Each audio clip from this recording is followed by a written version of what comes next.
Romelu Goa Broxton Park by Astronic Corporation. So nandito po tayo ngayon sa exact location ni Broxton Park. Broxton Park located at Barangay Caboco, 13 Martires, Cavite. Ang 13 Martires po ay tinatawag na Heart of the Cavite. Ito naman po yung papuntang SM 13 Martires. Then sa kanan naman ay papuntang Naik. Tara, pasukin natin ang Broxton Park.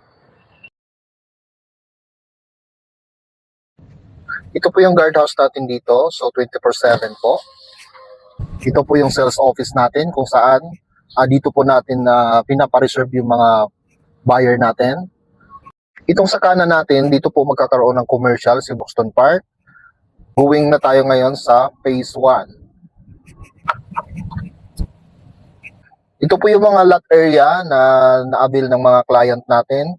So sa ngayon, meron na pong nagpatayo ng house improvement. Ano po ba ibig sabihin ng house improvement? Nung una, lote lang po ang binili nila. Ngayon, nag-avail din po sila ng house only. Pwede po yon na lupa muna ang bibilhin.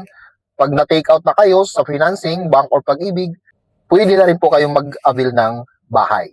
Dito pa rin po yan sa Broxton Park. Ito naman yung area papunta sa mga Anika Single Attached. Ang Anika Single Attached, isa po ito sa mabentang unit or mabintang bahay dito sa Broxton Park. Kung mapakikita nyo, lahat na nakatayo na yan, may-ari na po, yung iba nakalipat na, yung iba palipat pa lang. Minimum cut ng lote is 80 square meter, floor area is 60 square meter. Ito naman po, papunta tayo sa area ng townhouse. Isa sa townhouse dito kay Broxton, itong Astrid model. Si Astrid model naman, lot area is 50 square meter, floor area is 45 square meter. Pwede po siyang bank financing, pwede rin po siyang ipasok through Pag-ibig financing.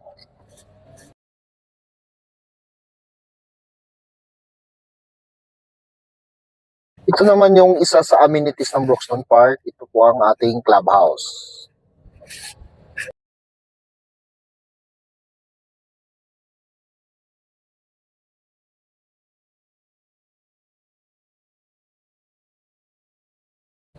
Yan. Dito po itatayo yung ibang mga amenities natin like basketball court, tennis court, cycling and jogging path, meditation gazebo, and linear parks area. Kung makikita nyo, yung lupa natin dito, hindi po siya tambak. Kung ano po yung terrain or ano po yung slope ng lupa, sinusundan lang po. Hindi po namin siya tinatambakan. Ito po yung main road natin, 15 meters wide.